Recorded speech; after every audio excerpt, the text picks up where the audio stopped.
Welcome to our class today. I'm Teacher Julie. Today, we're going to talk about language of research, campaigns, and advocacies.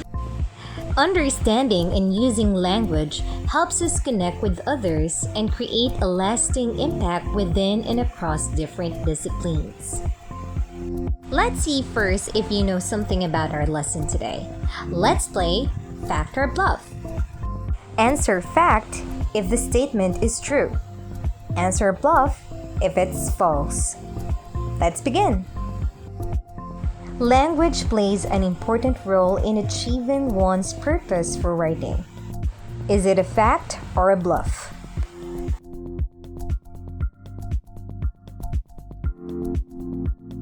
The answer is fact.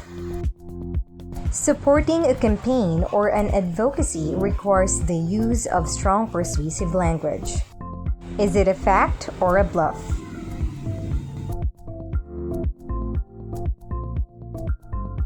If you answered fact, you're correct. Research employs a specialized language that usually depends on the topic or field being studied. Is it a fact or a bluff?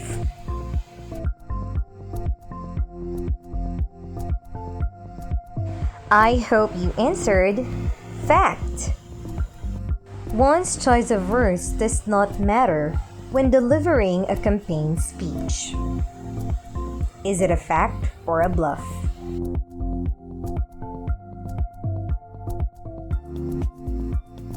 Of course, it's a bluff. To persuade or influence is generally the main goal of campaigns. Is it a fact or a bluff?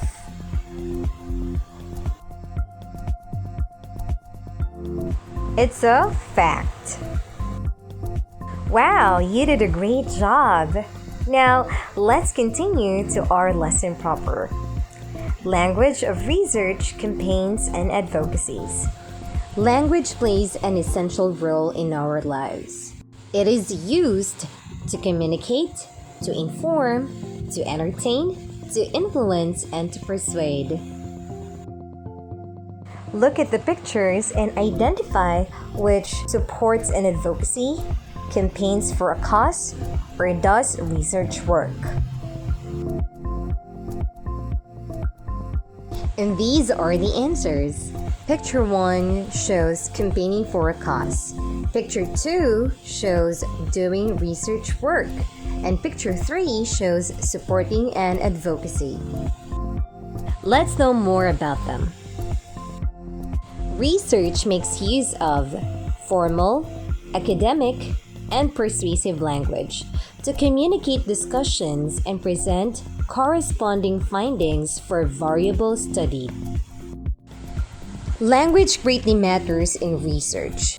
For the researcher to effectively communicate valuable results to his or her target readers, and for the readers to trust and make use of these facts and findings depending on how clearly the researcher explains them.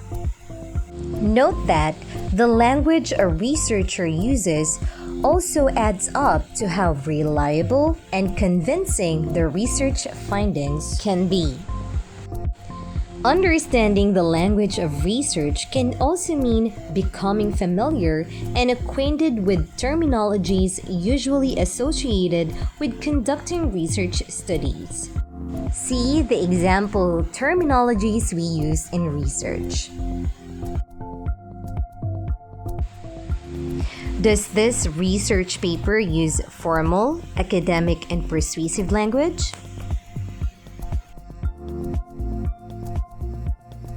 Yes, this research paper uses formal, academic, and persuasive language.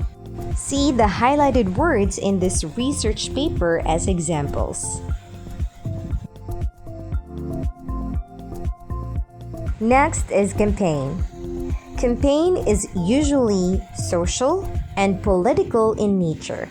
It is a planned set of activities that people carry out to attain a certain goal or objective. A campaign speech, basically, is a well-planned speaking activity that aims to excite, persuade, and motivate listeners, convincing them to adhere to the speaker's ideas. Convincing the listeners can be achieved by employing strong and emphasized persuasive language, leaving them with good and impressive points that they can remember. Is this campaign poster exciting, persuading, and/or motivating?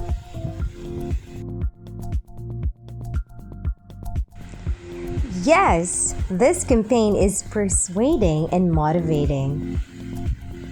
Take a look at the highlighted words in the campaign poster. Advocacy. It refers to activities that argue, plead, support, or favor a certain issue. Various causes for advocacy usually aim to influence decision making, especially with issues involving social, political, environmental, and economic perspectives. While advocacy may be similar to campaign in some points, advocacy speeches present strong points that may either support or contradict existing policies and legal mandates on specific topics or issues. Analyzing the picture shown here, does it argue, plead, support, or favor a certain issue? It argues or pleads a certain issue. We can see that in the banner they are holding. The element of persuasion is the common factor one may observe in the language used in research, campaigns, and advocacies. While each one differs when it comes to the degree of formality and use of subject-specific terminologies, how each resorts to the use of persuasion as a technique is always notable. This time, let's find out the language features and devices used in research, campaign, and advocacies. First is emotive language.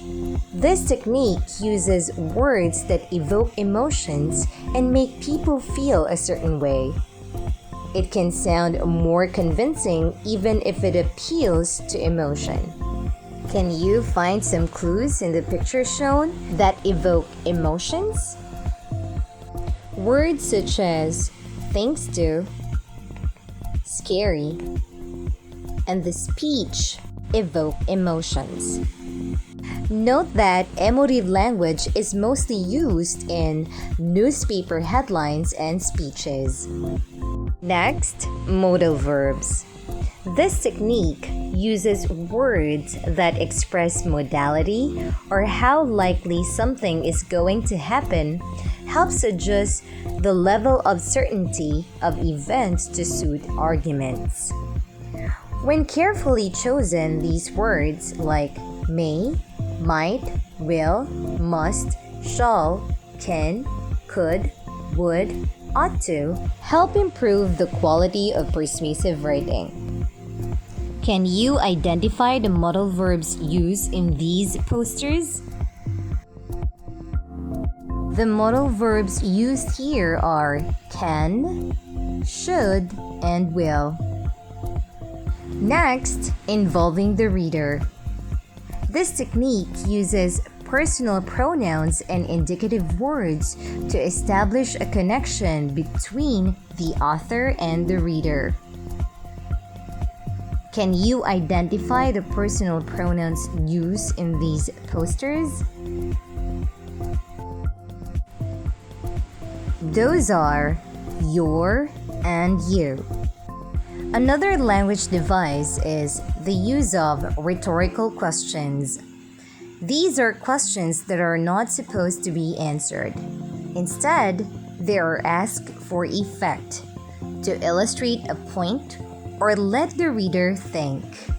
The use of questions that sometimes state the obvious can convince the reader to agree on the points being presented.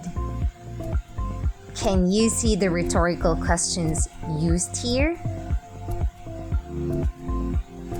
I know you can easily spot them. Another one is using evidence. This technique uses facts, figures, or quotes from experts to highlight the writer's authority and make the arguments presented more convincing.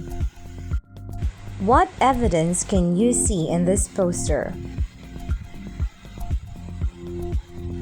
If you answered the figure 679,000, you're right. Next is repetition. It involves repeating keywords, phrases, or ideas to appeal to the readers.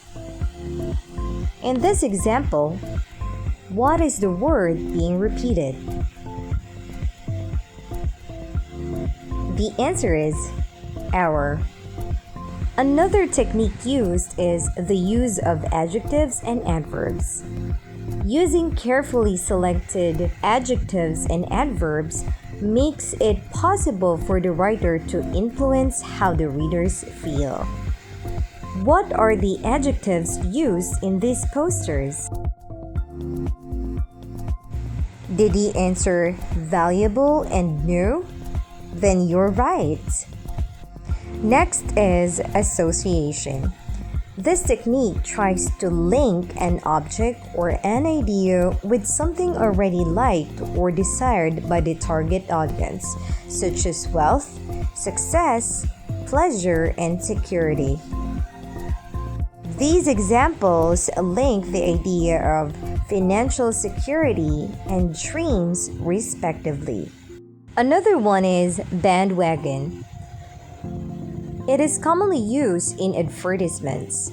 This persuasion technique makes the audience believe the idea that everyone is doing it or that everyone likes something. See the examples given.